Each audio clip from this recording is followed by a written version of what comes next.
Welcome to Future Now. My guest today is Kürşat Ceylan, co-founder of WeWALK, a company focused on solving problems for people with visual impairments through innovation. Born blind, Kürşat Ceylan studied psychological counseling at the university before working on innovations and socioeconomic development projects for the visually impaired community. His award-winning work in the field includes indoor navigation, audio descriptions in theaters, and the WeWALK Smart Cane, which was recognized by Time magazine as the best invention of the year. Kürşat, I'm really happy to have you with me today. Thank you for your time and thank you for joining me on this episode of Future Now. It's a pleasure to meet you and talk about the innovation world and technology. Thank you, Kürşat. I'm deeply inspired by your story, by your journey. I had the pleasure of meeting you, if you remember, back in October when you visited us here in Dubai. And ever since I've been following your work. I've been really a huge believer of your mission. And as I said, I think the journey you personally have been on is truly remarkable. So I'd love maybe to start by sharing this with our listeners, with the audience, maybe a bit about you and your journey, and also what inspired you to create WeWALK. Then I can start from very beginning, from my birth. I am blind from birth. I have one brother, he's also blind, and I studied in the primary school. It was a boarding school for blind children, and that's why I had to leave my home when I was 7 years old. It was really difficult experience for me, but right now, from my perspective update, I see it contributed me a lot, because as a blind, whether or not you are blind, living from your home at that age is really dramatic situation. But I learned how to survive as a blind person in this world. I was responsible all my needs. I had to wash my clothes, make my bed, arrange my wardrobes, etc. And those years contributed me a lot. And then I attended inclusive high school education, and it was another interesting moment of my life, because it was a private school for blind children. That's why we were 8 students in the classroom. But when I went to high school, it was an inclusive education. I studied with the sighted people. And when I entered the classroom, there were more than 50 students. And I was shocked by the number of students, and I didn't know how to engage in this environment. And I had to learn, and it was another learning period for me. And then I took university entrance exam, and I was amongst the top 5,000 students in this university entrance exam. Each year, more than 2 million students take this exam, and I did really great score. And I studied psychological counseling, and after my graduation, I started to work at Roche Pharmaceuticals, and then I resigned from my job and involved technology world. And as you know, technology world is really exciting. Every day we are talking about new technologies, new solutions, self-driving cars, drones. We are even talking about go to Mars. But as a blind person, I still have to rely on my traditional white cane to get around, which is just a plain stick. So it was just before the inception of WeWALK. I was in New York to give a speech at the United Nations. And while I was going my hotel, I was using my traditional white cane with my one hand, and I was holding my smartphone to get the GPS direction with the other. At the same time, I had to pull my luggage, and it was really a distractive moment for me. And not surprisingly, all of in this chaos, I bumped into a pole. So that's why I have some scars on my front head. And this is not only my problem. There are more than 250 million visually impaired people in the world. And that's why we started to work on WeWALK technology. And currently, WeWALK is a patented smart cane technology, which is used by thousands of visually impaired people in different countries. Amazing. What a story, Kürşat. Again, I just truly admire the journey, right? And also you using your own experience, your own disability as a strength, right? To empower others and to also think, what can I do to improve the situation, not just for myself, but also for the millions of people that are visually impaired around the world. So truly fascinating. And I love what you said about the fact that technology is moving so rapidly. But what about impact, right? What about the basics of, day-to-day life? How do we help people navigate? How do we help people, get around, improve their daily lived experience through something, very, very simple, yet very advanced behind the scenes that uses technology in really unique ways. So I'd love to learn more about the product, right? I saw it when you were here in October. I know you guys are based out of Istanbul in Turkey, but you have the product available regionally and globally, and also here in the UAE. So I'd love to learn a bit more about it, the technologies that you deploy, how does it work, how does it really help people? WeWALK was incorporated at the beginning of 2020. We are a really young startup. And we are headquartered in London, UK, and we have team and office in Istanbul, Turkey, as you said. And WeWALK is a patented smart cane technology, and WeWALK detects overhead obstacles and alerts its users through haptic feedback and gives turn-by-turn navigation. The most importantly, it gains new features by integrating with smart city solutions. It means it's a evolving platform. Recently, we released new features. For example, while I'm walking on the street, I can hear the name of the stores, restaurants, cafes while I'm passing by. Also, while I'm waiting at the bus stop, I can get information about public transport's timelines and directly from my cane. So WeWALK Smart Cane has a touchpad on itself. So while you are walking in the street, you don't need to hold your smartphone.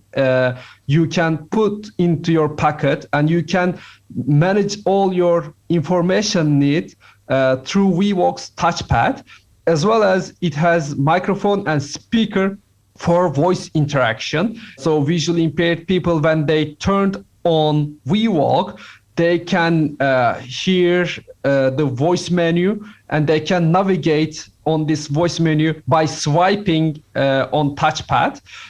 Also, WeWALK has gyroscope, accelerometer, compass in itself to provide more accurate navigation experience.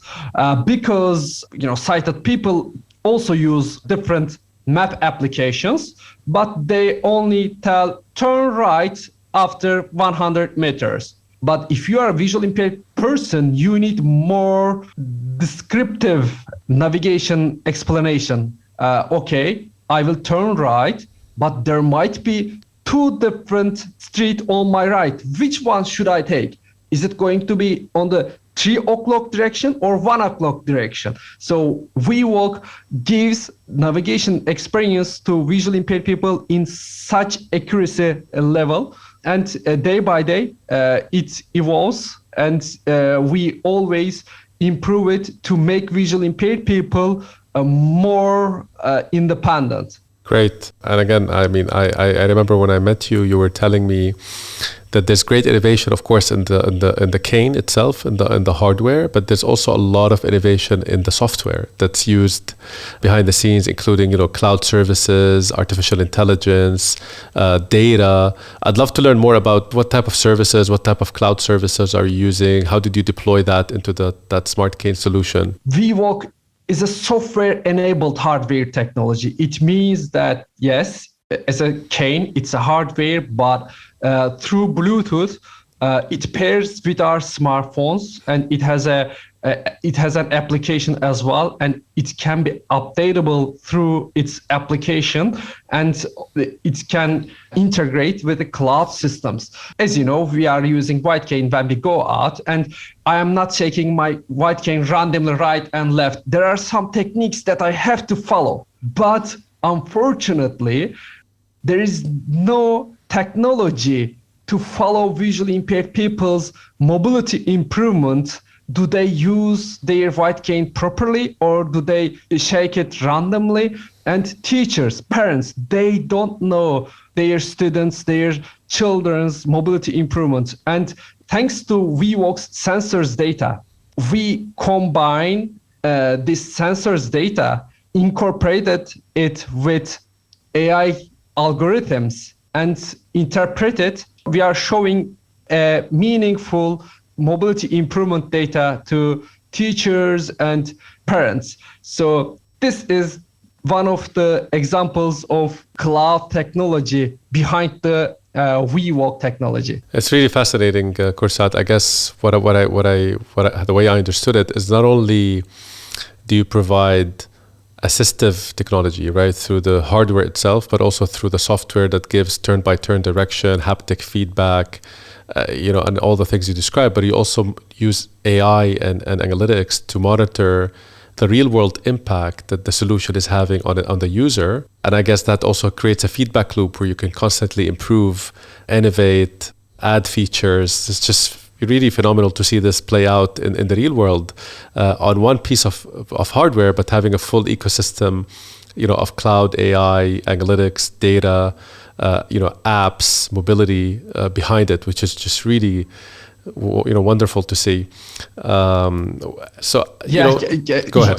Ihsan, this analytics side is really important because, as I said, we are a really young startup. Currently, WeWALK is used by thousands of visually impaired people, but in short term, when we reach millions of visually impaired people, they will start providing data to municipalities as well, because we have to create an accessible world for everyone.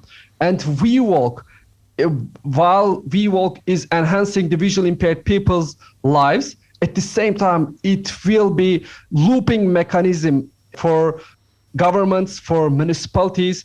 They can track their improvement areas and improve themselves with the data we got from the WeWALK and visually impaired people's WeWALK usage. That's really great. And I'll be rooting for you and the team to hopefully reach millions of people soon with your innovation that I really believe it's just really remarkable and unique.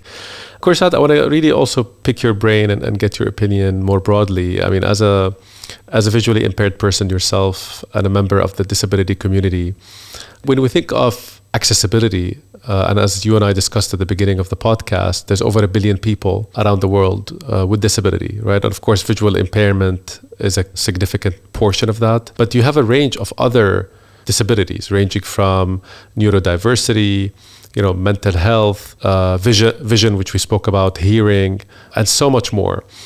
How do you think technology can be used to significantly improve the lives of people with disabilities, or as they're called here in the UE, people of determination? And do you think we're doing enough? Do you think the world and companies are doing enough in that regard? First of all, of course, each disability category is at different verticals and they need different expertise to talk. But I can talk from the basic. Technology is changing the people's minds. This is so important because when you have a disabled children, as a parent, you may become protective and sometimes overprotective and sometimes even restrictive. I know from my lived experience, my mom, my dad, they were trying to do their best for me, but sometimes they were overprotective. I remember the day that I told them, hey, I want to go my school alone. My mom was surprised, she was shocked and she started to cry and she said, why do you want to go out alone? I can be with you all the time. I can do whatever you want.